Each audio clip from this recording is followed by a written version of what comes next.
Hey, Bronson, thank you for coming in and sharing your expertise and your insights. I mean, you are definitely a top leader in the world and working with these national laboratory systems in the US, which are ranked in the tops in the world. And of course, you have one of the few count them on your fingers kind of thing, exaflop computers out there. So, and I know that at the SC conference, the supercomputer conference just held recently in November, a lot of quantum was integrated in there, so quantum supercomputing. So I'd like to talk a little bit about that. But just where you see exaflops or maybe zettaflops, where you see maybe that coming up. And you're at the confluence of so many different pieces, whether it's supercomputing, quantum, chip technologies, biomedical innovation, weather, climate, you name it, all the big problems, chemical simulations, and all of them are integrated within this capability of supercomputing. So let's get into some of these topics. And you're the right person for it. So thank you again. Terrific. Thank you, Stephen. Yeah. So Bronson, if you could just briefly, in a minute or two, just describe your role and what your job is. Right. So I'm the director of science for the Leadership Computing Facility at Oak Ridge National Laboratory. The OLCF is one half of a greater DOE Office of Science Leadership Computing Facility that spans both Oak Ridge and Argonne. As the director of science, my primary purpose is sort of threefold. I'm there to do the final determination about allocations on the machine because we only have, even at the prodigious level of exascale, we have a finite number of resources. So we have several allocation programs that I'm sort of the key to. Second is to sort of explicate and understand what people are actually doing on the machine with those allocations. Make sure that we're fulfilling our mission in a sense that we really strive to be unique among even supercomputer centers, which is a niche to start with. But that we're enabling the very largest computations possible. I want to make sure that both that unique that unique characteristic of the facility is comes fully to the fore, and that of course the science and engineering that's done is top notch. And then finally, a delight of my job is things like talking to you, where I get to disseminate that information to a greater populace that might be technical but in a different field. And that's a wonderful thing about supercomputing. There's always another technical field to talk to because there's no kind of scientific instrument that has the pluripotency of supercomputing. We can do anything in some sense. And so I get to learn science and engineering at more than just a pedestrian level, and that's pretty appealing for someone who likes to be a generalist like me. So that's amazing. Now, the audience may not realize what exascale supercomputing is. Can you describe what that is? Yeah, it's the way I usually do it is I dissect the word into two pieces. Exa is just your standard old metric prefix. A lot of people learned their metric prefixes back in school, but maybe they stopped at mega, for example. And mega means a million, right? Beyond that, there's tera and peta and exa. And it's three more zeros every time you go up. So by the time you get to exa, we're talking about a one followed by 18 zeros. So 10 to the 18. That's a lot. The flop is an acronym. It's a floating point operation per second. So take a number with a decimal point in it, another number with a decimal point in it, add them together or multiply them together and get a result out. So our own wetware sort of runs at one flop. If you're really fast in addition and multiplication, you can sort of on average operate at sort of one floating point operation per second. Your new laptop probably runs at about 3 gigaflops. So remember, that's sort of eight zeros down. It doesn't. This doesn't really help because it really is not a reasonable way to make it sound human. But I try. If you took every human on the face of the earth, all 8 billion of us, you gave us a pen and paper, and we sort of trained up to get to that one flop per second. It would take 4 years for the entire world to do all the computation that Frontier does in 1 second. So that's I'm not sure that's a help, but nevertheless, the numbers now in context. Yeah, and that's like a billion floating point operations per second, right? That's right. Billion, billion. 10 to the 9 times 10 to the 9. Yeah. So do you think a zetta-scale, what's the time frame for that, right? That's a really, really good question. I will admit that 15 years ago I was not super duper optimistic in our ability to get to exascale, frankly, and I'm optimistic about a lot of things usually, but we made it, and we made it better than we thought we would in some ways, and maybe we can talk about that a little bit later. But um, the zetta scale seems really far away right now, and it's mostly because of both technological constraints and economic constraints, frankly. Um, will something happen to break either one of those? Yeah, I have a colleague that says forever is a very long time, so I would hesitate to say we won't get there. But I think zettaflops is beyond a 10-year horizon to be sure. Now let's kind of make this simpler though. If you were to constrain it just for AI applications and things like that, then we're already hitting at close to what, 100 exa scale, right? That's correct. For example, Frontier can do about another order of magnitude, another 10 times more. So let's call them AI ops. So that is operations that do have a decimal point in them, but they don't have nearly as many digits after the decimal point. And that's been found to be effective for a lot of AI applications because because you're sort of doing a global fit, all you sort of have to do is nudge the algorithm into the right groove, if you will, and reduce precision is enough. There are actually scientific calculations that can also take advantage of that, where there's a stage in them where you need to just push the algorithm to the local minimum, find where that is, and then maybe compute the final number at the end at high precision.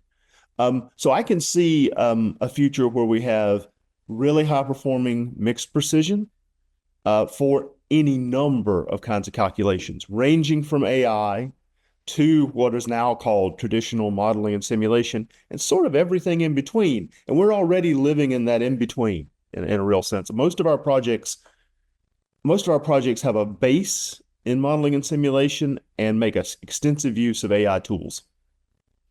So really, maybe in the nearer term is a zetta scale for AI.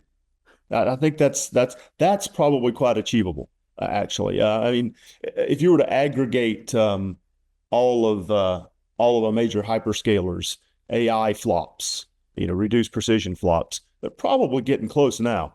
It's a question that they don't typically integrate them, but they could. Yeah, I mean, there's all of these rumors about these new data centers and 100 billion going to them. So I'm sure there probably are zetta scale, right? On the AI side, anyways. Exactly. Yeah. Yeah. All the aggregate flops probably. Yeah. I mean, the aggregate flops are used for AI, right? As we sit here, I'm sure there's a zetta flop of AI flops going on. Yeah, so just for the audience sake, we talked about exascale is a billion. Well, zettascale would be a trillion billion. It's And times 1,000, times 1,000 above that, and that's been the unit that we use to measure our progress for the last few decades, because we've benefited from the almost magical improvements from Moore's law. I've been told throughout my entire career that Moore's law is dead or dying, and it was never true until now. I think we finally reached the physical end of the road, and maybe even more importantly, there are some economic constraints that are also making it not so easy to get over that hump. Now, innovation helps. Things like chiplets, just put more computing units in a package or something like that, and give access to that. They're not tricks. They're just ways to improve upon a speed limit that doesn't look like it's going to increase that much very soon. so, you've got one of the few exascale supercomputers in the world, right? So, um, and it's going to give all sorts of awesome capabilities. But I'm just going to spend a little bit more time on the hardware side before we get into the applications. Absolutely. So I saw this prediction in IEEE Spectrum. There was an article penned by Philip Wong at Stanford, and Philip Wong, of course, is considered one of the top chip people in the world, if not the top chief scientist at Taiwan Semiconductor, which is the largest chip foundry in the world, right?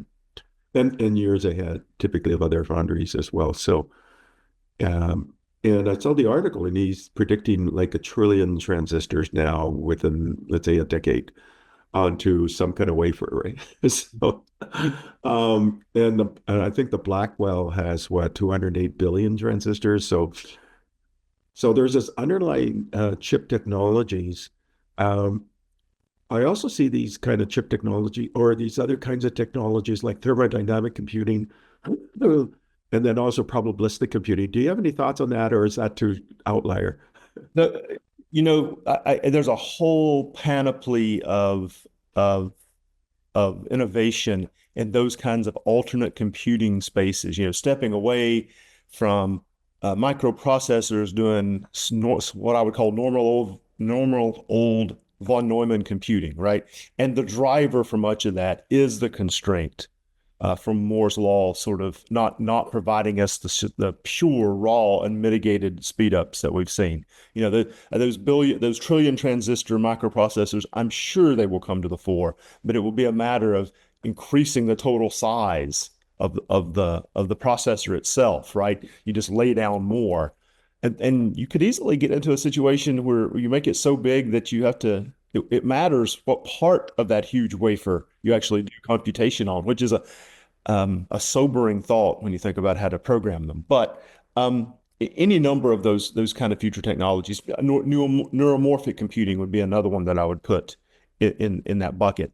I think they all are making important strides, but I think their use as general purpose computers is probably also well beyond that decade horizon. I think not because not because there's an inherent technical problem in any of them. It's just that we've grown very accustomed to general purpose computing, the way we do it, and to sort of make those harmonious is a big technical problem and something we're not used to handling. Okay, let's now get back to applications, right? And so how do you get exascale from a hardware standpoint? And then we'll get it. Maybe I should do a little bit more hardware, just so that the audience realizes just how big this machine is. How do you get like an El Capitan or Frontier? How do you get exascale supercomputing in these machines? Yeah, so it's like a lot of things, I suppose. Actually building the machine itself, it's not an afterthought, but it's sort of the cherry on top. It's the infrastructure that we have to build around them that is actually, in many ways, the hard part, the thing that requires the most logistics, the thing that requires a good deal of the money, as a matter of fact, and a really great deal of thought. So Frontier, it has sort of more than 9,500 individual nodes spread among 77 cabinets. The cabinets are sort of the size of a commercial refrigerator. Which, so this sounds like a pedestrian data center in a lot of ways. But because every part of the machine is liquid cooled directly with water, including the network interface cards, each one of those commercial refrigerator sized cabinets weighs 8,000 pounds. Yeah. I always tell people in East Tennessee units, that's two Ford F-150 pickups in a space that you can sort of almost get your arms around. It's a remarkable thing. And because of that, we had to completely rip out the infrastructure in our large sort of acre-sized data center and completely replace it with a floor that could support that weight. And oh, by the way, we also had to bring tens of megawatts of power into our facility. That is what really took a lot of the years of planning and work behind the machine. And now though the machine's purring right along, we We see high watermarks in power consumption of sort of 25 megawatts when certain codes run. But we have enough power to handle that. And the cooling is really doing a great job of letting us keep the machine up. And we run it like crazy. We run the machine 365 days a year, 24 hours a day at 98% utilization. You're never kidding, 98% utilization. absolutely, Wow. absolutely. That's amazing. Now you indicated what, 9,500 nodes? Yes. So what's a node? Yeah, very good. So for us, importantly, a node is a powerful AMD CPU arrayed with four powerful AMD GPUs, MI250Xs, um, with a corresponding amount of memory, both DRAM and high bandwidth memory for the GPUs. So it's in a lot of cases a distinct. You can think of it as a distinct, discrete computer. Like you might think of your laptop, for example. Then it's connected with various levels of network connectivity to all those other nodes. And that sort of architecture has become, over the last 2 decades, the architecture for supercomputers, is to use more or less commodity parts, and tie them together with a very high bandwidth, very low latency network so that problems can be attacked in toto, and in an integrated fashion. It's easy. You can also do, and a lot of science happens at the scale. You could also, for example, just throw individual problems on all those nodes. Say you wanted to do a parameter sweep for any number of things. You can do that on the machine as well, but we don't see that as the most effective way to use it. We frankly, we spent a lot of money on that very nice network to be able to do very, very large problems. So what's the speed of your interconnects and what kind of technology do you use? Is it like photonics or? It is not photonics. It's regular old copper wire. And it's a flavor of InfiniBand with other stuff, and it's proprietary from HPE called Slingshot. So there's a slingshot set of there's a set of slingshot switches throughout the machine that tie together the nodes in a single cabinet, then tie a group of cabinets together, and then tie those groups of cabinets into bigger super groups. The particular network topology is called a dragonfly because when you sort of draw it out, it looks like a dragonfly, and that kind of topology has been shown to be pretty darn good, maybe optimal beyond connecting everything to everything.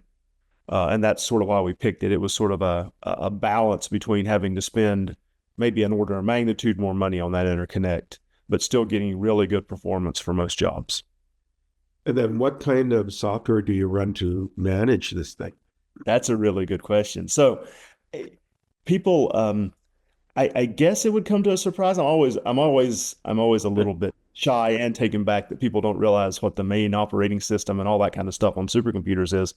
The nodes run a custom version of Linux, but it is just what a hobbyist, I hope, is still looking at in their basement.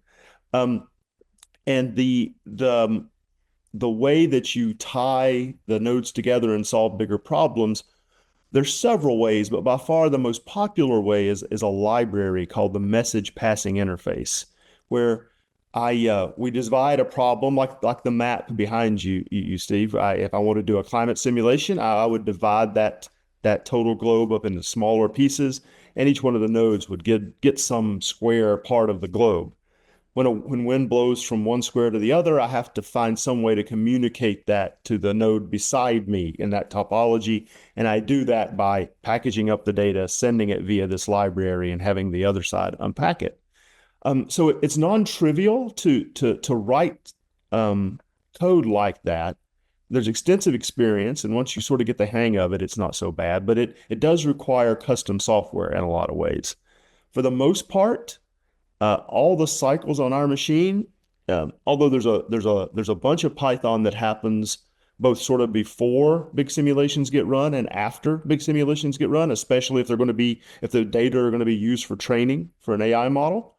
But it's sort of in the heart, and most of the cycles get consumed by either C++ or Fortran.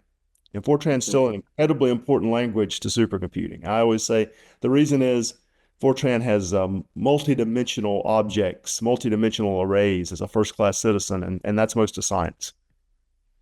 No, this is really, really fascinating.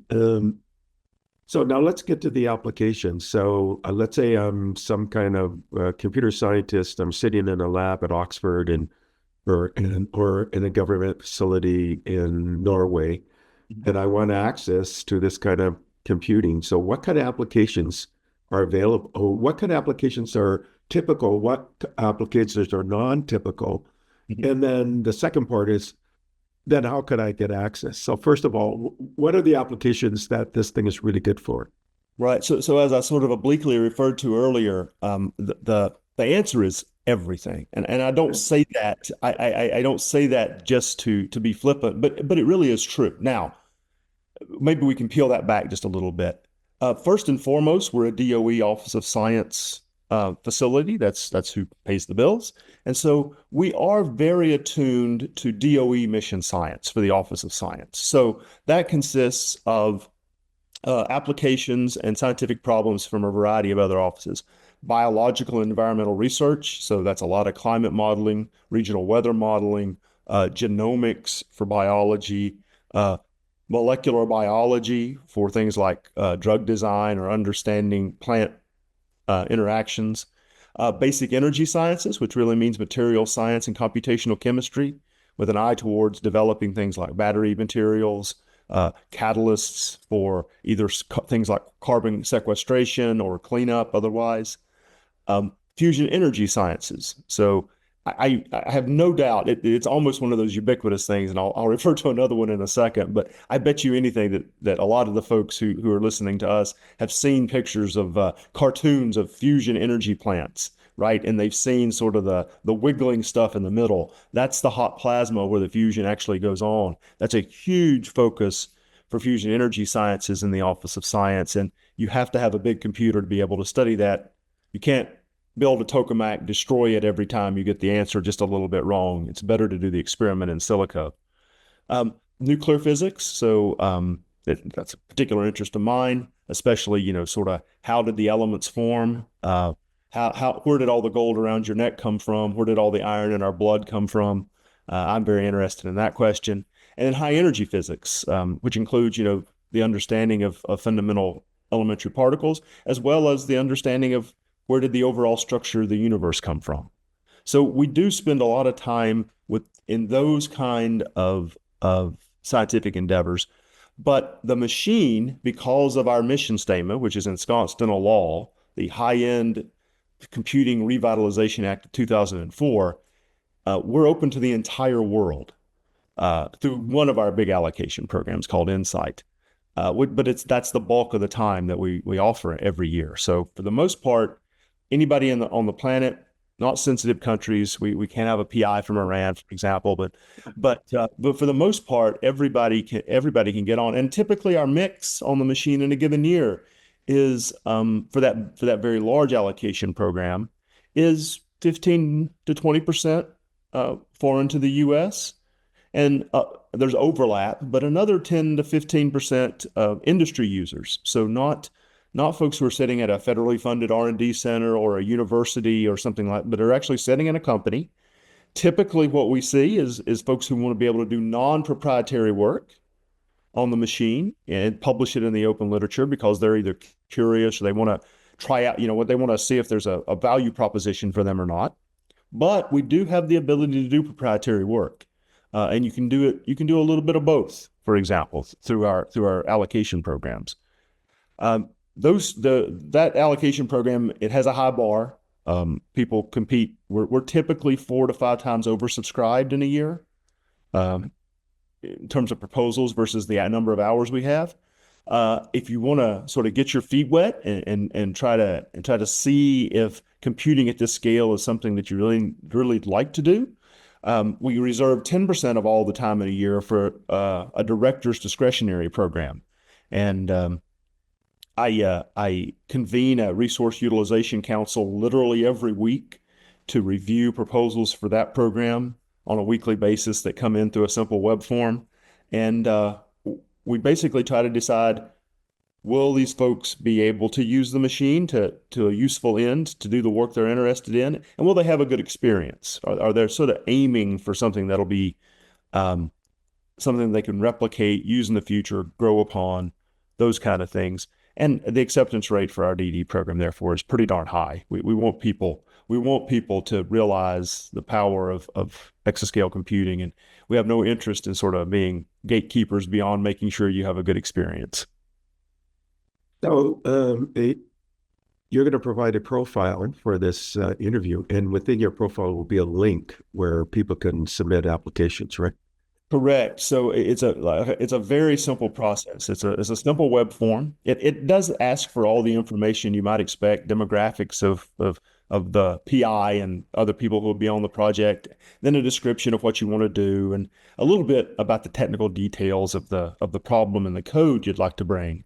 But that's sort of it. I think that most folks who have any experience with any sort of HPC can probably fill that form out in an hour tops.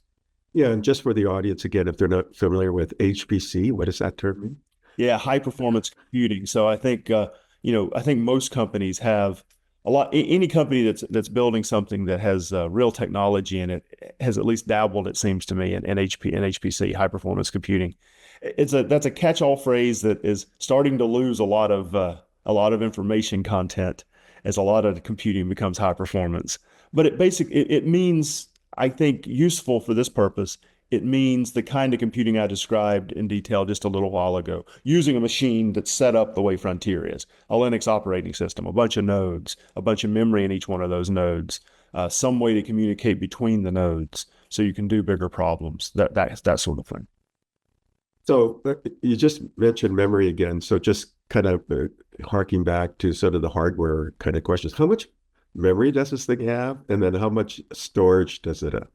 Oh wow. I forget the total amount of memory, but it's around 10 petabytes of memory, which is pretty remarkable. They're very big old fat GPUs. They have 128 gigabytes each. Each one of the individual GPUs, which is sitting on those GCDs, around 512 gigabytes of memory attached to each CPU.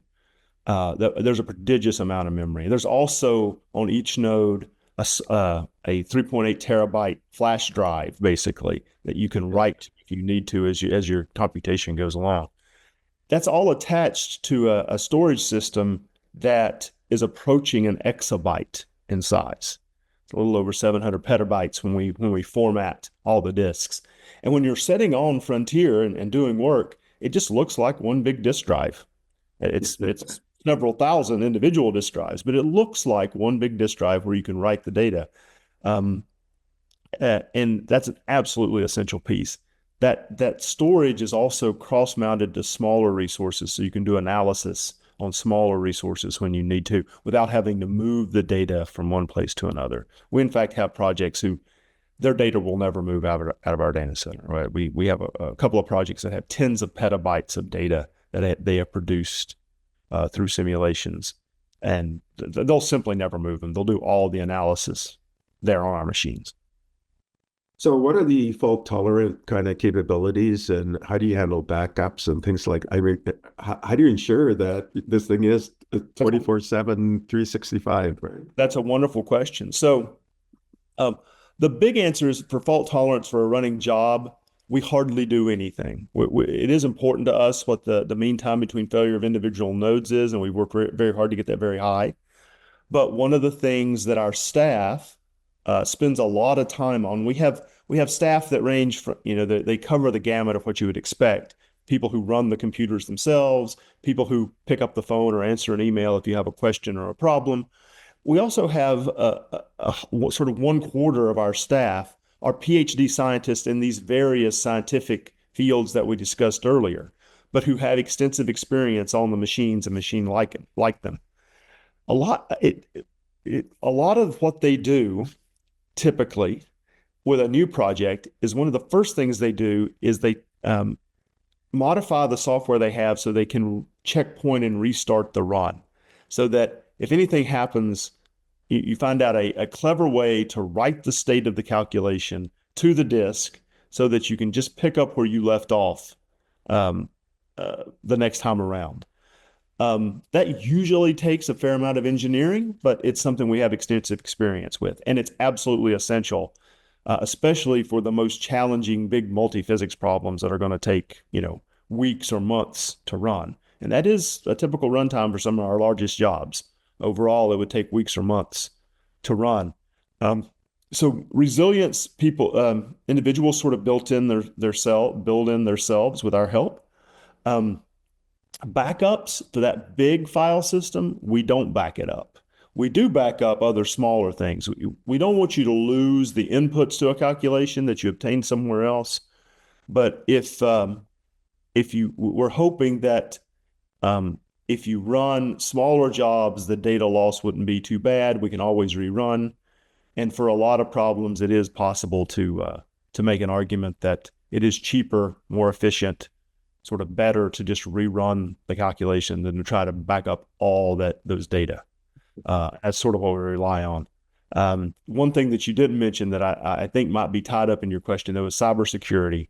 Being the world's first exascale computer, and having had lots of number one supercomputers over the past decade, we are a big target for the script kiddies.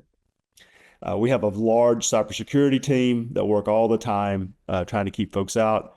We operate in a moderate security posture, basically no access to the machine to the big machine without a one-time password. Those kind of precautions, and we still sort of get. The last number I heard is we still sort of get somebody knocking at the cyber door once about every 7 seconds. 7 seconds. That's quite remarkable. So you got this massive capability, and but the tech around it outside, you saw, or I don't know if you're at CES, but Jensen has made all sorts of announcements there, and they got their own sort of supercomputing capability, but in the cloud. And then he announced this thing. I think he called it the Digit, which Yep. is a PC, which is really a supercomputer to PC. So the underlying chip technologies and things like that, and the software that manages is constantly being upgraded, right? Absolutely. What is the upgrade kind of capability, or do you upgrade? We do forklift upgrades. So our cadence is of order every 5 years. We upgrade to a new computer. That's been our cadence, maybe a little bit faster than that in the past, and it's probably going to go a little bit longer going forward over the next decade. Again, because of the slowing of things. And the purpose for that is twofold. One, we want to be able to capture and create better technology as we go forward. We don't want to be computing on the same old machine. There is some value to just keeping going for a lot of people. We kept our last supercomputer before Frontier, called Summit, around for an extra year. We ran it for 6 years, which is unusual for a very high-end supercomputer, just because people were getting so much useful work done. It wasn't easy. It wasn't cheap. We were scrambling, and one of the reasons we were scrambling is the other reason we sort of do these forklift upgrades every 5 years. I told you we run it 365, 24 hours a day, 98% utilization. At that level of utilization, we burn the computers out. They're consumables at some level, and of course they depreciate as soon as they hit the floor, just like a new car. My director of operations never fails to remind me of that. Trying to do clever things is great, but the depreciation of the asset, in fact, may make all that kind of moot. He reminds me of that quite a bit. And so ultimately, we found that we need to replace and go to a new technology every 5 years. We typically overlap running the old platform and the new platform for about a year, both to make sure that we shake out all the problems with the new machine, to give our users the opportunity to make any changes to their software they need to move to the new platform, and just safety in general.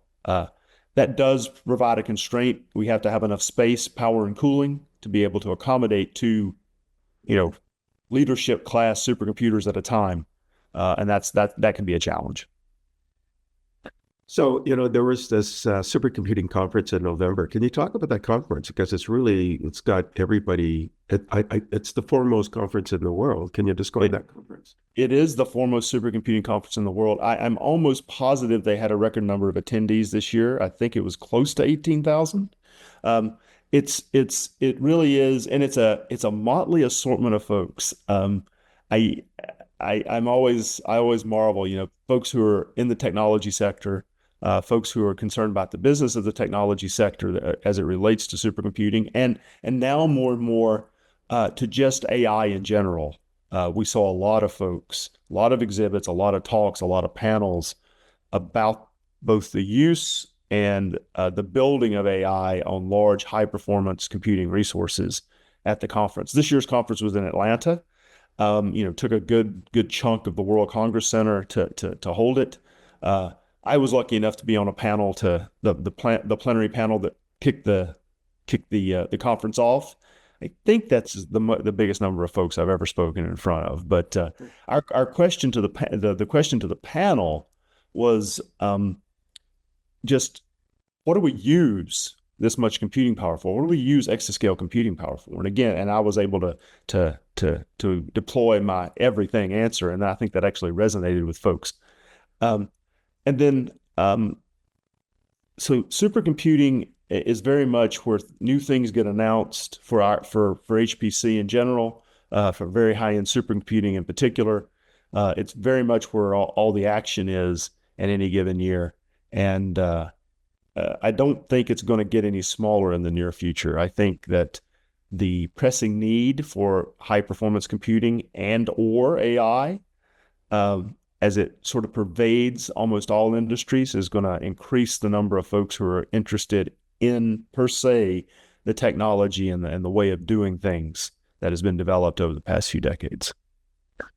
So that's really, really interesting. And can you talk about quantum computing? Because really, the hybrid computing is the state, right? Really, the combination of super and quantum capabilities tied together in some way, because quantum isn't suitable for a lot of things, where supercomputer really could do everything, but quantum potentially could do things that supercomputers just don't have that capability of doing. Can you get into that kind of mix? And I know there was a fair amount of quantum people at your SC conference, why they were there and what they were proposing. And I very much I love the way you phrased the question, Stephen. That quantum computing is very good for some things and may or may not be good for general purpose computing. I'm actually a quantum optimist. I think that quantum computing is going to make significant impact on several subfields, and it'll be fairly soon. Again, though, I'm thinking of sort of that 10-year horizon. I don't think we'll have general purpose quantum computing in a decade.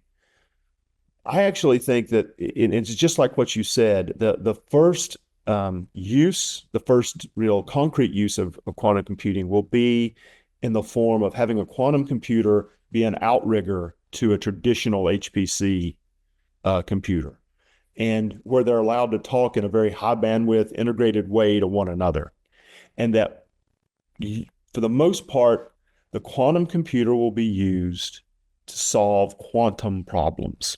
So the good news for all of us, there's a lot of quantum problems that impact our everyday life, it turns out. It's a quantum problem how a battery actually operates. It's a quantum problem how a semiconductor in your washing machine actually operates.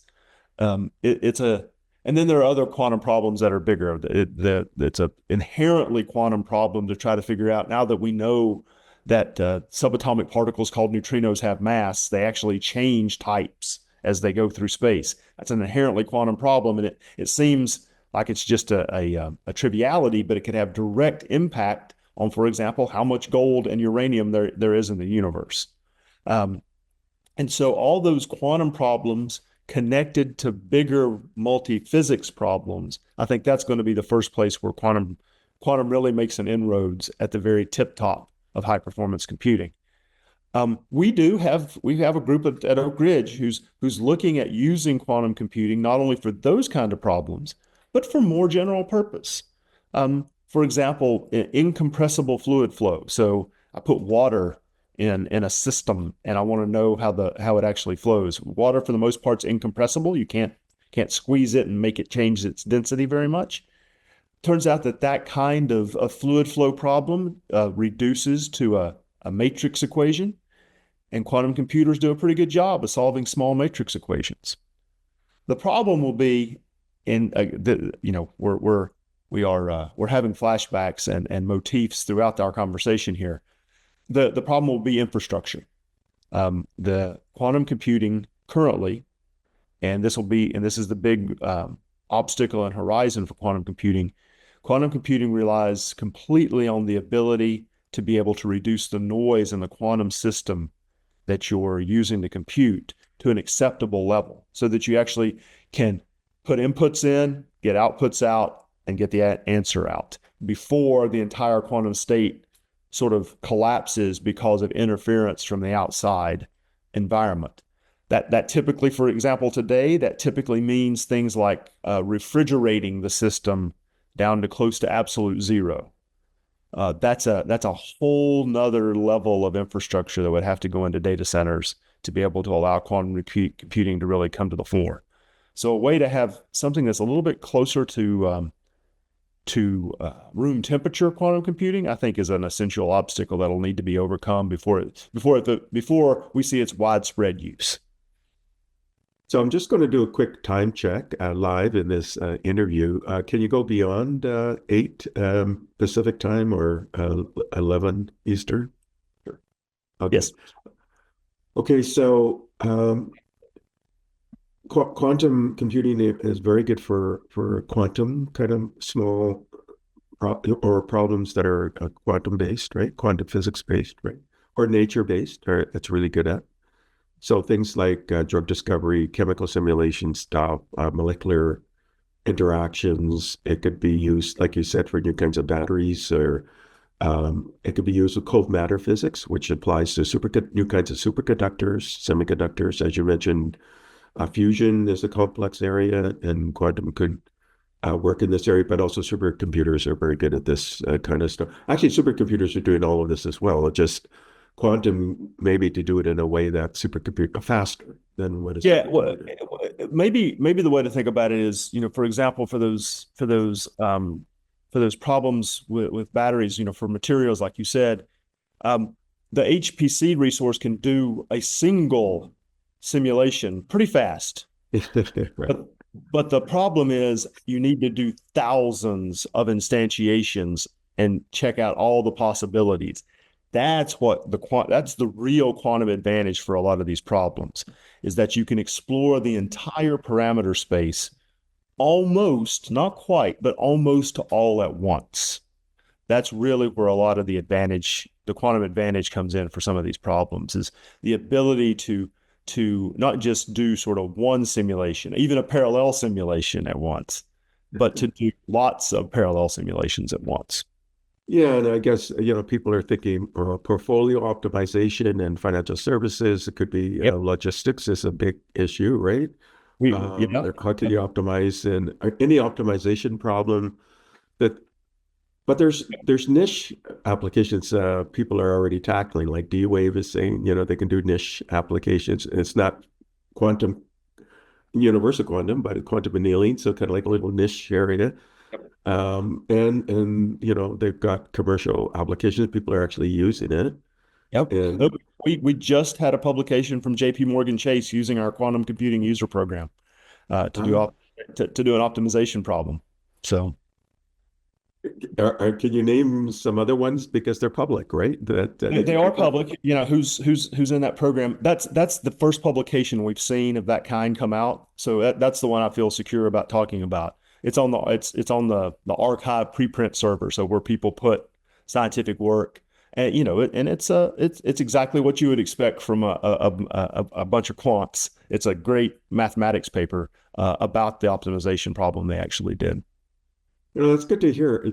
Back in 2015, I was asked by a group called the Financial Services Roundtable, which had to be like the top 100 CEOs in America, and they said, "Stephen, can you help us And by the way, at that time they represented 92.7 trillion of assets under management. And the GDP of the world was about 60 trillion at the time. And they said, Steve, can you look 10 years into the future and things that we should be looking at? And then they wanted me to create like a think tank for them and help them run events. And they're all, these are private, but they went public with their first summit and so on. So I told them actually quantum computing. I said AI machine learning is going to be a big issue, cybersecurity, blockchain, distributed finance. I indicated biomedical innovation. You can't think in silos. You got to think of sort of, and we looked at privacy and data and ethical issues, the future jobs, and so on. But back even in 2015, and when I mentioned quantum, they thought I was crazy because they were thinking that's 2100 and if ever. And I said, I said, do you want what everybody's doing, or are you looking for those things that are on the edge, right? So, and guess what? So that's good to hear. That's validation, right? Yeah. No, so that problem you just outlined is something that for leadership computing period, I often have to. That's another happy part of my job.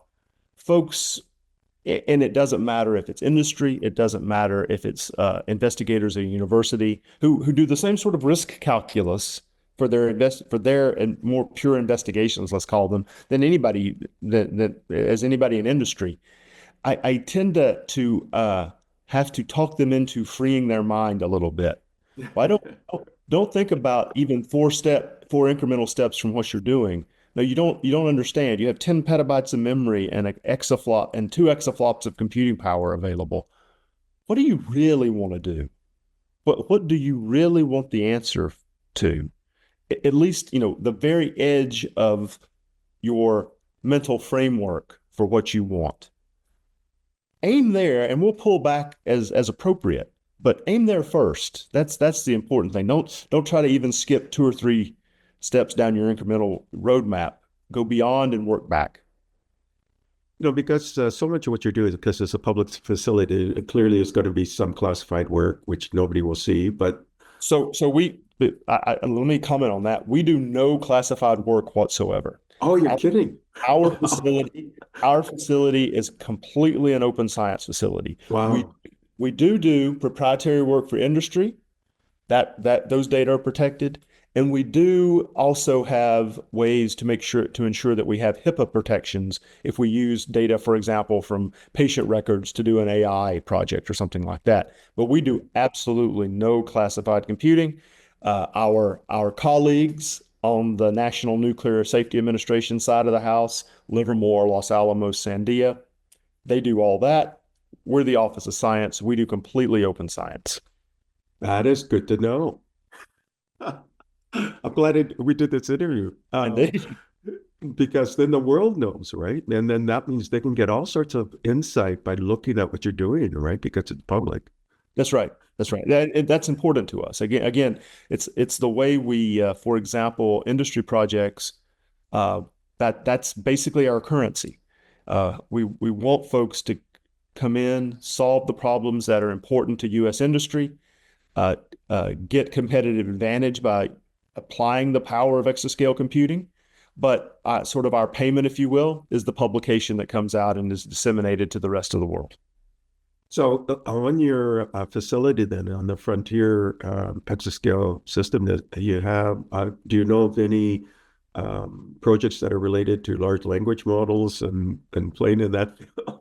We do. We have tons of those. I will say this, that a lot of them are related to using large language model type technology to be able to take advantage of what I might call more multimodal data.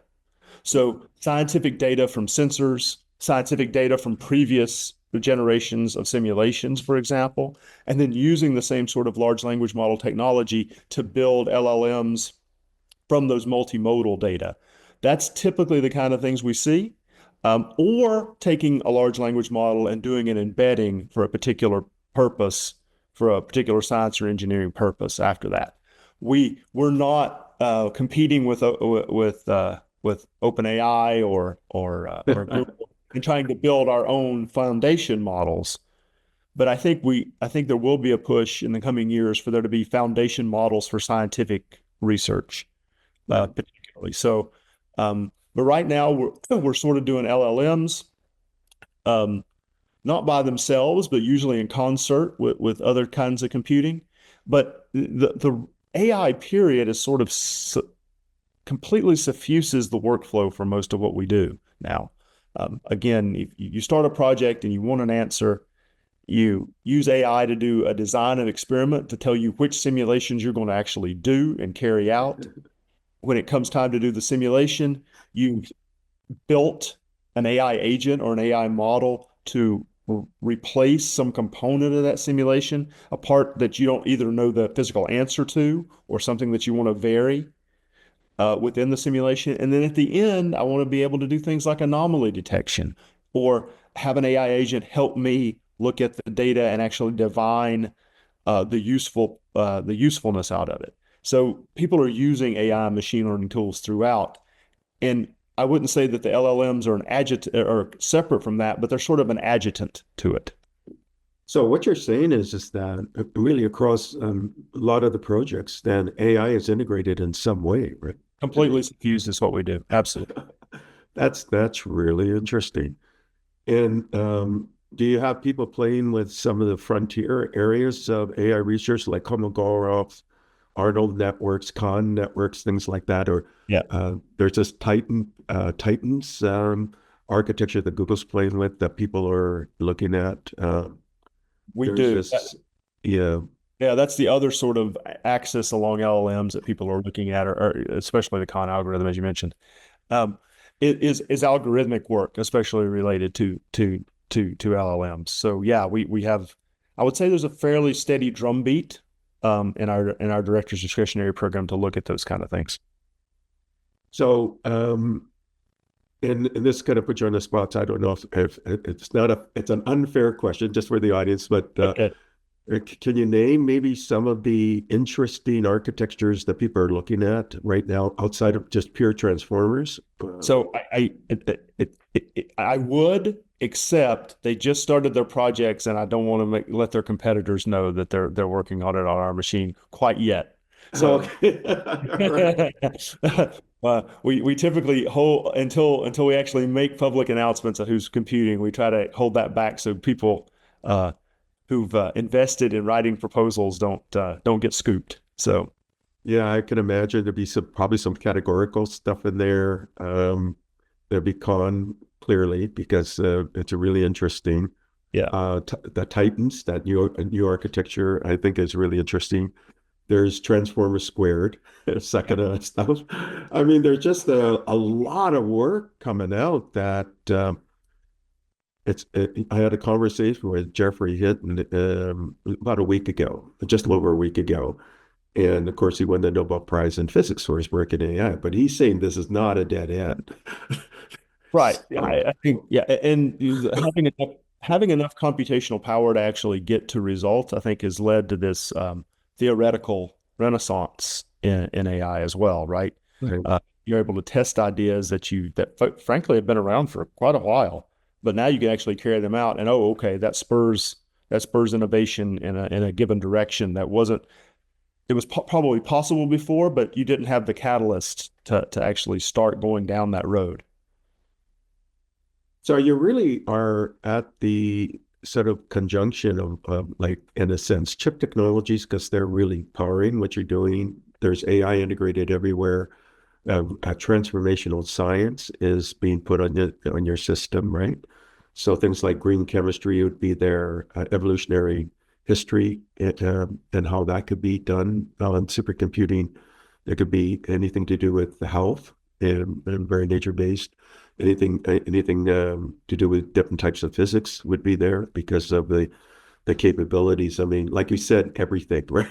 Yep. So, and then because there's this real interest in hybrid models, right? Or quantum with perhaps analog at some point more so, and then supercomputing really orchestrated as one kind of computing service, and then you have something to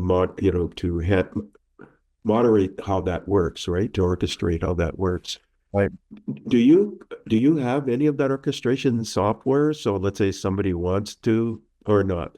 That's a really good question. We have done we've done steps towards it, I would say. I think, and it's the usual way that I think we try to do software development. Maybe we try two or three different things and see what seems to be the most facile. So we do have software development efforts around doing that direct tie to between a quantum computer and a conventional supercomputing resource. Um, and we have a straightforward way, but it, would like to make sure that it's scalable so that if instead, for example, we had one quantum outrigger connected to a supercomputer, what if I have 100 quantum outriggers? And I want to get data effectively. Maybe the most important thing is to get the data back to the quantum outrigger as effectively as possible. I want to make sure that I have plenty of bandwidth and I really know how to do that in an effective way. So I would say that that kind of software is in development. It's not complete yet, um, but we're starting fairly early. You know, we're starting in the infancy of quantum computing in a lot of ways, and I think we that's maybe in stark contrast to some other technologies we've had in the past decade where we sort of caught up after the fact. So that I actually feel a little bit better, even if we don't really know the outlines of how that's going to work yet. I think we'll be a little better prepared. For example, I'm positive we'll be better prepared to do quantum HPC integration than we were to program a GPU 15 years ago. Right. Um, because we were not ready. We caught up fast. So did the industry, but it was a startling, shocking time. I mean, that's Jensen's advantage, right? CUDA. Right. No, So, I think the biggest advantage that Jensen has, well, certainly for HPC, and for a variety, I think you see it in a variety of other fields now, but I think NVIDIA, uh, and it was really, they did this with us with Titan, our first big hybrid CPU GPU supercomputer. They learned the lesson that competing on software was going to be the way to win. And they do an excellent job of that. They have a wonderful software ecosystem, and it's really their hardware is good too, but their software is exceptional. now, for your facility, do you have a abstraction layer so that people don't have to write in C++ or Fortran and things like that? In general, we don't. There's reasons for that. There's reasons for that.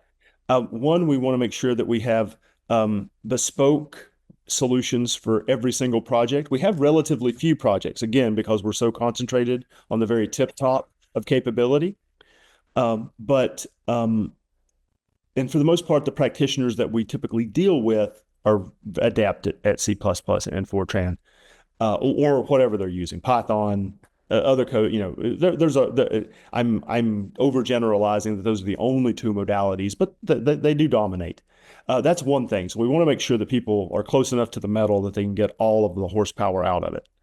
Now, that said, we don't want people, for example, who want to transfer data in and out of the facility and operate on it, maybe from an experimental setup or something like that, to have to write their own underlying network communication layer. So we are working on things like having an API to get data in and out of our facility, so you can program against that.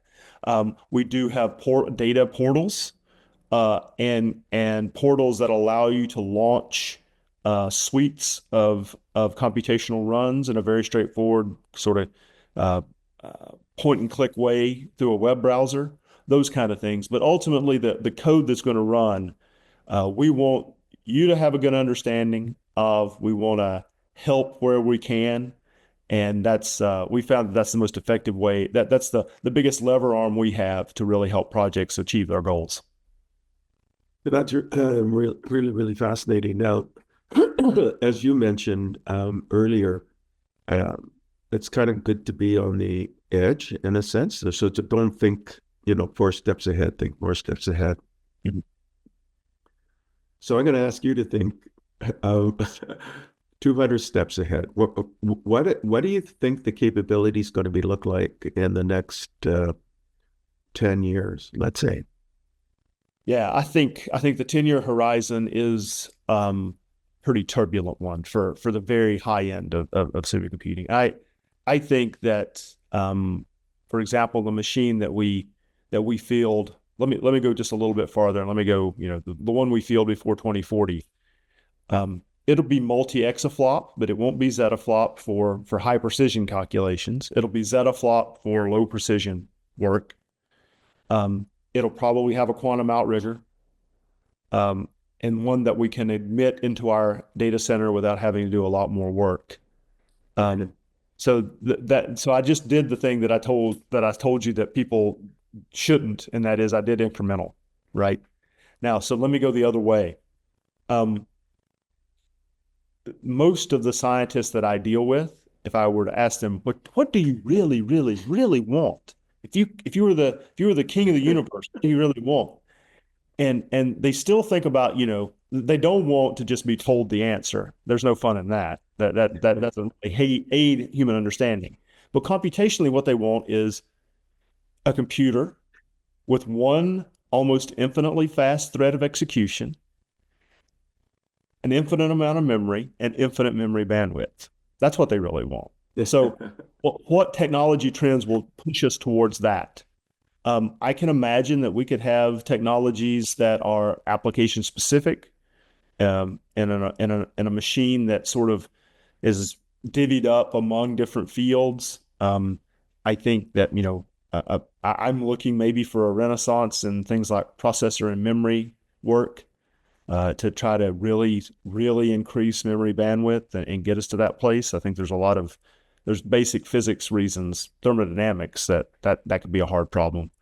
Um, so I think we could have a machine that is much more at the high end. We can have a machine that is much more heterogeneous than we see today. Maybe GPUs hegemony for all kinds of computing won't last. Maybe it will, but maybe it won't. I don't have any doubt that they'll still be that kind of architectural will still be important, but it may not be the only thing.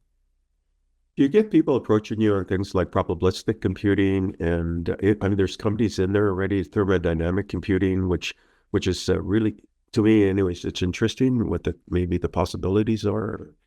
We do, and we think. I think the question we always ask them is, how do you do verification and validation for kind of computing? And it's a question they've thought of. They understand for the most part that is one of the key things. And so I think that could move ahead. But again, a lot of these, a lot of the body of interesting new technologies that we think about today, it seems like a very broad horizon. And I think again, that broad horizon and the possible excitement about it really has been born of necessity, and it has been born of that necessity that Moore's law is truly dead. And so people really are looking to try to make gains that are as big or much bigger than what we've been able to do in the immediate past. I think that's actually a good aim, and that work needs to continue. But I think we do have to realize it's taken us more than a half a century really to get here with microelectronics. It may take more than 10 years to get us here, get us to a similar place with these new technologies as well. So this is now more to the personal side. So I'm down to our last few questions. You got a remarkable career, and you're doing wonderful work, and it's furthering the planet very much in innumerable ways, just unimaginable ways. It's influencing the planet for better, and it's continuing. You're in a great position with it because you will see all sorts of awesome things, right? So when you were 3 or 5 or 10 or inside, outside of school, it could have been in the family, outside the family. What were those 3 inflection points that made you who you are today? Oh, that's a terrific question. Yeah. So I grew up in the very, very heart of Southern Appalachia. Um, yeah. I mean, to give you some sense, the county I grew up in, this time of year, we're sitting here in January, and when I was a kid, the unemployment rate in my county would be 35-40% because everybody was just doing tourism. So, but because so much of the land of the county was owned by the federal government in the form of a national park, we actually had enough money at the local school to get a TRS-80. A TRS-80, And right? the first time I sat down in front of a TRS-80, That's a Radio Shack that's a very old Radio Shack computer, a personal computer. Um, Really, when I realized that I could bend that computer to my will, I think I was inexorably hooked in some sense. As I progressed, it took a while in college, for example, to realize that I really wanted to do science. And then I sort of picked to do physics because it was the hardest thing I could think of. And then further in my graduate career, I picked stellar astrophysics because, again, it was the hardest thing I could think of. And I was always guided by the notion that, what I really want to do is be able to solve problems using a computer because I like them. But I did want to solve a problem. So when that second inflection point would be when I was an undergrad, when I sort of decided, okay, I'll do physics. That's really where I think I want to pour in a lot of my effort. And the third one was when I was finally talked into being the director of science for the center. It took a while. I was very happy being a stellar astrophysicist, just using the machine and going along. But there's a siren, like I said earlier, there's a siren song to be at the forefront and to see the forefront of various fields of science and how they make use of the technology that we field. That is pretty darn intoxicating sometimes. It's really fun to be there, and it's a learning opportunity that I feel very fortunate to inhabit because I don't think a lot of people get that opportunity. Yeah, and it's open science too. So, I mean, what a way to collaborate, right? Open science. I mean, it's just incredible. In your when you were very young, were your family encouraging, or were you an outlier in your family? Absolutely. My family was encouraging. My mother was a nurse. My father was a draftsman and a production engineer at a furniture plant. But they were incredibly encouraging of all my academic endeavors and especially science. We had once that TRS-80 was at school, we got Commodore 64 at home as well, right? Commodore 64. And I was encouraged to do anything I wanted to on it. And yeah, they were incredibly encouraging of me and my natural curiosity, I think. I think what the Commodore 64 was 6502 and maybe the 6502, that's right. Yeah, I can't remember the name of the sound synthesizer chip, but yeah, it was a fairly sophisticated sound chip on that too that you could, when you're 9 years old, you can make it make funny sounds. So that's almost irresistible. yeah, and then TRS-80 was what, a Z80 or something? It was Z80. That's right. And so I actually taught myself Z80 assembly. Oh, you're kidding. Oh no, Okay. That's great, right? yeah, because I wanted to do more than the basic would allow. So yeah, Yeah, because then you're working at the machine level with the registers and the instruction set, right? So a huge help to my future understanding, right? To have tortured myself as a kid like that, but yeah, right, because then you're working with interrupt levels and things like that too. So limited number of registers too, not nearly as many registers as yeah, yeah, that's true. The instruction set was so simple compared to. That's right. Wow, that's a really interesting back, and I can relate, by the way. So you don't look that old though. I appreciate that. Thank you. I think it's the energy and the enthusiasm that it comes across even through the camera here. So, okay, this is the last question, and the last question is, what are your recommendations to the audience and or questions? Right. I think recommendations to the audience, for where the audience might intersect my world directly would be, do you have a large computing problem? One of those outside, right at the edge of the envelope that maybe you can step back a little bit. We would love to discuss it with you. We're happy to we have We have an industry outreach program that's me and my associate Susie Titchener at Oak Ridge. We're very happy to talk to anybody at any time about a big problem that they might like to bring to the leadership computing facility. But the best way to do that is to think just a little bit about what's the big thing, right? What's the big thing? Because again, it can be a sort of miserable experience if you don't. But that I think beyond that, realize the tool is here. The kind of computing that you want to do is fairly unconstrained. Help is available.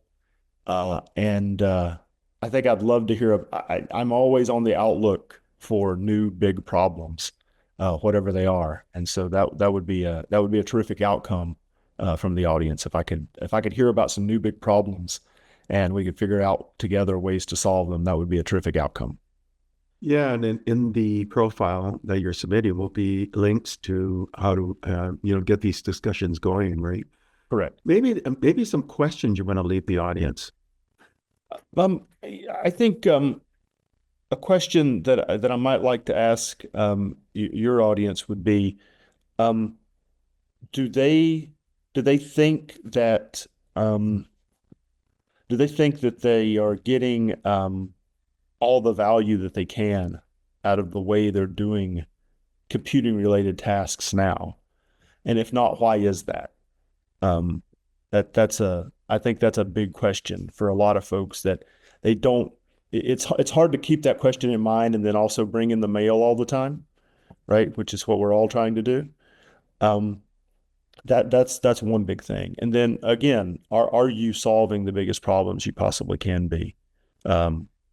Is another question I think to ask in general. Do you have a newsletter? We don't have a newsletter. We do, however, we have tons of web events that we do that are open to anybody. We give the URL out freely. We have lots of training events, those kind of things. You can, I think, ask for a subscription to our email announcements for users, even if you're not a user. But that's at the level. We have a large team of folks who write features for our website on projects, and so I encourage everybody to go look at the website at olcf.ornl.gov to look at some of those highlights and see if you recognize any members of your tribe. And I think if you dig long enough, almost everybody can. So you're saying though that they can sign up for notifications by email or things? They can. I'm almost positive we can sign up for notifications of upcoming training events, of hybrid seminars, any number of events that we put on in the center that allow people to get information about what's being done. I mean, I will definitely recommend that to the audience to really stay current with what you're doing and then participate in some way. But they can also participate at the SC conference every year as well, right? Absolutely. That's it's all. I think it's worth anybody's time to go to SC, and the only limitation is how much bandwidth you have able to take everything in. But yeah, we're there in force every year. For example, all of our colleagues in the Office of Science are also there in force, and all of the vendor partners that we directly couple with to deliver the machines are also there. And of course, there's the full panoply of other things going on at SC as well. But yeah, it's a place to where if a particular question gets asked, one human being can usually actually literally lay hands on another human being who has the real answer. And I think that's pretty much an advantage. So it is the premier supercomputer conference in the world today. As you mentioned, something like close to or about 18,000 in November of last year. And it's not just computer scientists, everybody. There's students there, there's kind of lay public there, there's computer scientists there, but there's non-computer scientists. There's software engineers, you name it, because supercomputing is such a valuable kind of capability, and some supercomputing capabilities are available through the cloud as well, right? Absolutely. The array of folks is wide and deep. And as you say, there are some computer scientists there, but there's no way that they're not even the majority. They're They're around and they're in pretty good numbers, but they're not even the majority. Yeah. Yeah, and I believe you even have sort of like a real time where they set up a supercomputing facility on the floor or something like that. They make a big deal. They build a big network for the Wi-Fi network every year to sort of show off some network technologies. But they also have teams from different universities of students who run high performance computing benchmarks sort of constantly for most of the week and compete for a prize using hardware that they put together themselves, usually from a vendor that is sponsoring them. But the innovations that those students come up with to run the benchmarks faster are usually pretty interesting. And then do you know the date for 2025 and the city? I do know the city. It's St. Louis, Missouri. It's always the week before Thanksgiving. So not the week of Thanksgiving, but always the week before. So I would have to check my calendar to see where that's coming. Let's put that in your profile, if you can put that in your profile, and then we'll drive people to it as well. All right. And you're always looking for sponsors as well, right? I mean, the supercomputing conference is always looking for sponsors. Absolutely. I think they're always on the hunt for sponsors and there's tons of ways to participate from that that cluster challenge to the overall thing. So yeah, so it's November 16th. Just checked, November 16th through the 21st of next year, and in St. Louis. So Bronson, I really enjoyed my time with you. You are so dynamic. I can definitely feel your passion all the way from the TRS-80 and the Commodore to running the most powerful computer in the planet. Right? So, and being able to be integrated in all that great open science that's there. So thank you again for coming in and sharing so much. My pleasure. Thank you for listening to the Brand Called You videocast and podcast, a platform that brings you knowledge, experience, and wisdom of hundreds of successful individuals from around the world. Do visit our website www.tbcy.in to watch and listen to the stories of many more individuals.